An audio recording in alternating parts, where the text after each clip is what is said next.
योगी हमारे पापा जी के राजकुमार भेल तारा पापा के भी सुना पियो बाहर जाता रहे तो मेहरा पूछा दे रूपा जी संगीता जी के ना गई संगीता जी हे संगीता जी आवाज तारो मर गए तारो तो मेरे कुआं बस जाने चल चल कराता हो एहो में दीवाना देखा है मेहरा पूछा तारी अपना पति से लास्ट गीत बा ओकर बाद गलती से क्षमा करे हो संगीता जी तू हमारी इज्जत रखले बड़ू तो हम तार रखले बानी ना कभी भी रख आज हम तार की इज्जत देले बानी तू कोई होती हो आ जल्दी के लड़का हो वाला बा तो सुहाग हम जरूर गई कि अब की कोई लंगा कहिया ई गाना ऐसे गाओ तनी कोनी हमार ढेर बुढ़ दादा लोग बैठल बा और वो लोग के मन लायक होके के चाहिए मन तो हमार पुरान के गइल हम गायत्री ठाकुर के बात कहिला बाकी का करो आ जोने चीज हम फिट बा उहे हिट बा बाकी वो से हट हम कुछ ना करते कि अब की आराम से बजे है लेकिन बीच में तेज कर देता है यानी मिला के सेटिंग से मारो आप हमारे भाई हैं हम आपके भाई दूसरा बात कहो कि अब की गइल का कहिया अरे आई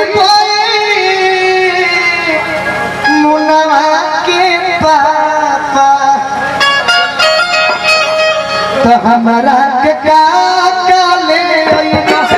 मुनवा के पापा हमारा के काले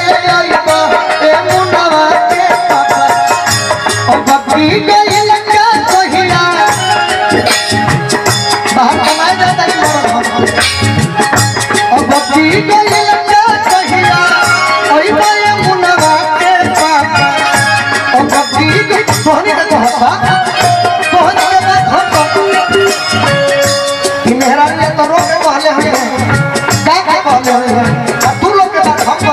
तीनों जाके कृष्ण की 1008 रानियां थी गुरु राजा के 3 गो रानियां अब भक्ति गई लगा कहिया ओई बाय मुनवा के पापा अब भक्ति गई लगा कहिया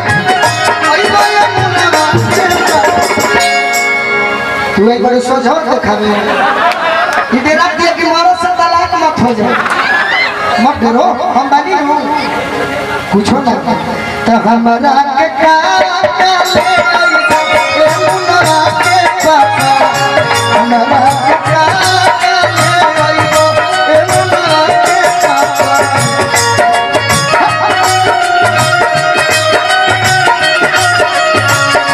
हमारा के सरिया